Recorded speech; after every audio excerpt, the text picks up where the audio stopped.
ಕೃಷ್ಣ ಜನ್ಮಾಷ್ಟಮಿಯನ್ನು ದೇಶಾದ್ಯಂತ ಸಂಭ್ರಮದಿಂದ ಆಚರಿಸಲಾಗುವುದು.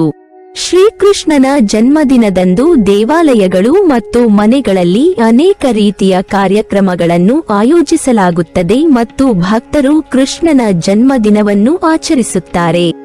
ಪೌರಾಣಿಕ ನಂಬಿಕೆಗಳ ಪ್ರಕಾರ ಶ್ರೀಕೃಷ್ಣನು ವಿಷ್ಣುವಿನ ಎಲ್ಲಾ ಅವತಾರಗಳಲ್ಲಿ ಅತ್ಯುತ್ತಮ ಅವತಾರವಾಗಿದೆ, ಏಕೆಂದರೆ ಅವನು 16 ಕಲೆ ಸಮೃದ್ಧಿಯ ಅವತಾರವಾಗಿದ್ದಾನೆ.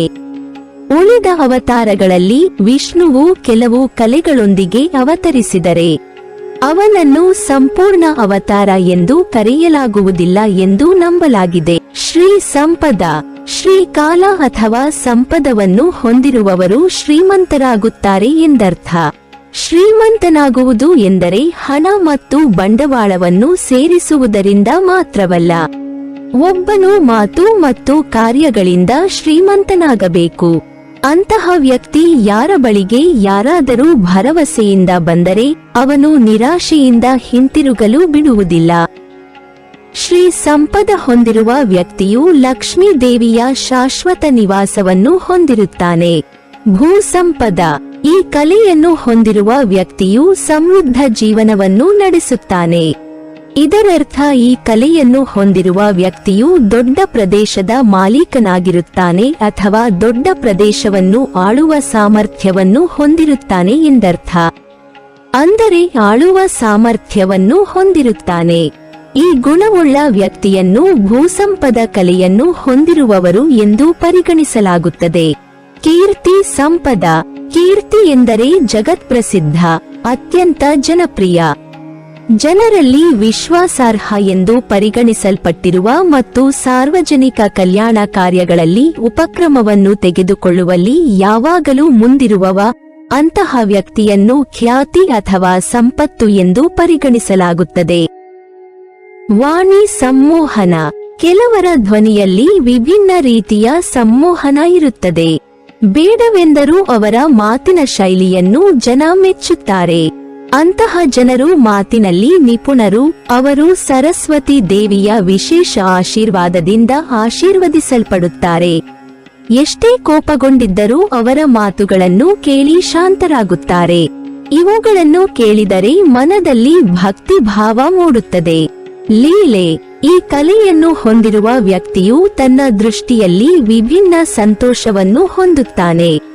ಶ್ರೀ ಹರಿಯ ಕೃಪೆಯಿಂದ ಅವರಿಗೆ ಕೆಲವು ವಿಶೇಷ ಶಕ್ತಿ ದೊರೆಯುತ್ತದೆ ಮತ್ತು ಅವರ ವ್ಯಕ್ತಿತ್ವದಲ್ಲಿ ವಿಭಿನ್ನ ರೀತಿಯ ಹೊಳಪು ಇರುತ್ತದೆ.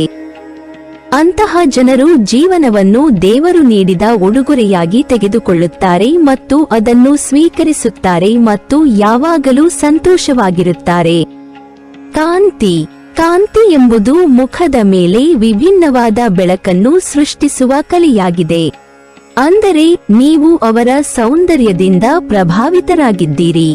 ನೀವು ಬಯಸಿದ್ದರೂ ಸಹ ನಿಮ್ಮ ಮನಸ್ಸು ಅವರ ಸೆಳವು ದೂರ ಸರಿಯುವ ಹೆಸರನ್ನು ತೆಗೆದುಕೊಳ್ಳುವುದಿಲ್ಲ ಮತ್ತು ನೀವು ಅವರನ್ನು ಮೆಚ್ಚುತ್ತೀರಿ. ಅಂತಹ ವ್ಯಕ್ತಿಯನ್ನು ಕಾಂತಿ ಕಲೆ ಹೊಂದಿರುವವರು ಎಂದು ಪರಿಗಣಿಸಬಹುದು. ಜ್ಞಾನ, ವಿದ್ಯೆಯು ಒಂದು ಕಲೆ. ಜ್ಞಾನವಿರುವವನಿಗೆ ಹಲವು ಗುಣಗಳು ತಾನಾಗಿಯೇ ಬರುತ್ತವೆ ಮತ್ತು ಅಂತಹ ವ್ಯಕ್ತಿಗಳು ತಮ್ಮ ಜೀವನದಲ್ಲಿ ನಡೆಯುವ ಪ್ರತಿಯೊಂದು ಘಟನೆಯಲ್ಲೂ ಸರಿ ಯಾವುದು ಮತ್ತು ತಪ್ಪು ಯಾವುದು ಎಂದು ಪರಿಶೀಲಿಸುತ್ತಾರೆ.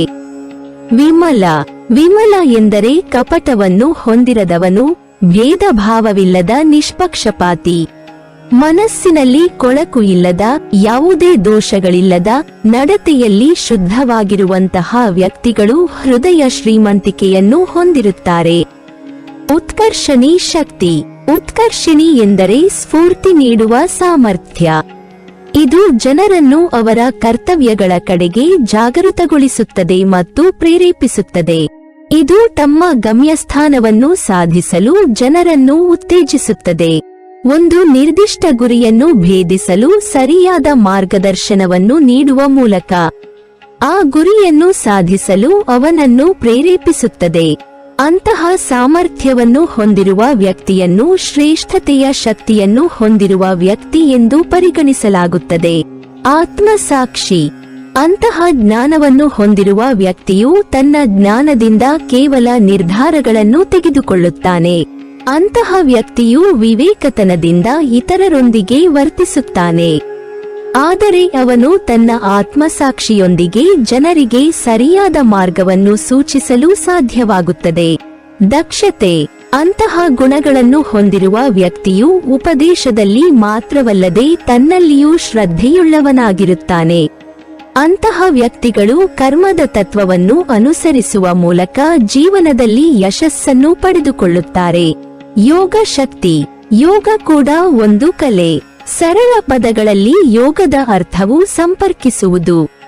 ಇಲ್ಲಿ ಅದರ ಆಧ್ಯಾತ್ಮಿಕ ಅರ್ಥವು ಆತ್ಮವನ್ನು ದೇವರೊಂದಿಗೆ ಸಂಪರ್ಕಿಸುವುದು. ಅಂತಹ ವ್ಯಕ್ತಿಗಳು ತುಂಬಾ ಆಕರ್ಷಕವಾಗಿರುತ್ತಾರೆ ಮತ್ತು ಅವರು ತಮ್ಮ ಈ ಕಲೆಯಿಂದ ಇತರರ ಮನಸ್ಸನ್ನು ಆಳುತ್ತಾರೆ. ಸತ್ಯಗ್ರಹಿಕೆ. ಸತ್ಯವು ತುಂಬಾ ಕಹಿಯಾಗಿರುತ್ತದೆ. ಆದ್ದರಿಂದ ಸತ್ಯವನ್ನು ಹಿಡಿದಿಟ್ಟುಕೊಳ್ಳುವುದು ಪ್ರತಿಯೊಬ್ಬರ ಶಕ್ತಿಯಲ್ಲಿಲ್ಲ ಎಂದು ಹೇಳಲಾಗುತ್ತದೆ. ಅದು ಅಪರೂಪ. ಸತ್ಯದ ಮಾರ್ಗವನ್ನು ಅನುಸರಿಸುವವರು ಮತ್ತು ಯಾವುದೇ ರೀತಿಯ ಕಠಿಣ ಪರಿಸ್ಥಿತಿಯಲ್ಲಿಯೂ ಸತ್ಯವನ್ನು ಬಿಟ್ಟುಕೊಡುವುದಿಲ್ಲ. ಈ ಕಲೆಯನ್ನು ಹೊಂದಿರುವ ವ್ಯಕ್ತಿಗಳನ್ನು ಸತ್ಯವಂತರು ಎಂದು ಕರೆಯಲಾಗುತ್ತದೆ. ಸಾರ್ವಜನಿಕ ಕಲ್ಯಾಣ ಮತ್ತು ಸಾಂಸ್ಕೃತಿಕ ಉನ್ನತಿಗಾಗಿ ಅವರು ಕಟುವಾದ ಸತ್ಯಗಳನ್ನು ಎಲ್ಲರ ಮುಂದೆ ಇಡುತ್ತಾರೆ. ವಿನಯ. ವಿನಯ ಎಂದರೆ ನಮ್ರತೆ ಎಂಬುದನ್ನು ಸೂಚಿಸುತ್ತದೆ. ಎಷ್ಟೇ ಜ್ಞಾನವಿದ್ದರೂ, ಎಷ್ಟೇ ಶ್ರೀಮಂತನಾಗಿದ್ದರೂ, ಬಲಶಾಲಿಯಾಗಿದ್ದರೂ ಅಹಂಕಾರ ಆತನ ಮೇಲೆ ಪ್ರಾಬಲ್ಯ ಸಾಧಿಸಲು ಬಿಡಬಾರದು. ಸಭ್ಯವಾಗಿ ವರ್ತಿಸುವ ವ್ಯಕ್ತಿ ಈ ಕಲೆಯಲ್ಲಿ ಪ್ರವೀಣನಾಗಬಹುದು. ಪ್ರಾಬಲ್ಯ. ಸ್ವಾಧೀನ. ಈ ಪದವನ್ನು ಕೇಳುವುದು ಶಕ್ತಿಯ ಸಂಕೇತವೆಂದು ತೋರುತ್ತದೆಯಾದರೂ ಇದು ಪುಣ್ಯವೂ ಆಗಿದೆ. ವಾಸ್ತವವಾಗಿ ಇಲ್ಲಿ ಪ್ರಾಬಲ್ಯ ಎಂದರೆ ಯಾರೊಬ್ಬರ ಮೇಲೆ ಬಲವಂತವಾಗಿ ಅಧಿಕಾರವನ್ನು ಚಲಾಯಿಸುವುದು ಎಂದರ್ಥವಲ್ಲ. ಅಂತಹ ಜನರು ಅವರ ಪ್ರಾಬಲ್ಯದ ಮೂಲಕ ರಕ್ಷಣೆ ಮತ್ತು ಭದ್ರತೆಯ ಭಾವನೆಯನ್ನು ಅನುಭವಿಸುತ್ತಾರೆ. ಅನುಗ್ರಹ. ಕ್ಷಮತೆ. ಅನುಗ್ರಹದ ಕ್ಷಮತೆಯನ್ನು ಹೊಂದಿರುವವನು ಯಾವಾಗಲೂ ಇತರರ ಕಲ್ಯಾಣದಲ್ಲಿ ನಿರತನಾಗಿರುತ್ತಾನೆ. ದಾನ ಕಾರ್ಯಗಳನ್ನು ಮಾಡುತ್ತಾನೆ. ಸಹಾಯಕ್ಕಾಗಿ ಅವನನ್ನು ಸಂಪರ್ಕಿಸುವವನು ಅವನ ಸಾಮರ್ಥ್ಯಕ್ಕೆ ಅನುಗುಣವಾಗಿ ಅವನು ಹೇಳಿದ ವ್ಯಕ್ತಿಗೂ ಸಹಾಯ ಮಾಡುತ್ತಾನೆ. ನೀವಿನ್ನೂ ನಮ್ಮ ಚಾನೆಲ್ ಅನ್ನು ಸಬ್ಸ್ಕ್ರೈಬ್ ಮಾಡಿಲ್ವಾ? ಹಾಗಾದರೆ ಈ ಕೂಡಲೇ ನಮ್ಮ ಇಂದ್ರಜಾಲ ಚಾನೆಲ್ ಅನ್ನು ಸಬ್ಸ್ಕ್ರೈಬ್ ಮಾಡಿ ಮತ್ತು ಪಕ್ಕದಲ್ಲಿರುವ ಬೆಲ್ ಐಕಾನ್ ಅನ್ನು ಕ್ಲಿಕ್ ಮಾಡಿದರೆ ನಮ್ಮ ಹೊಸ ವಿಡಿಯೋಗಳನ್ನು ನೀವು ನೋಡಬಹುದು.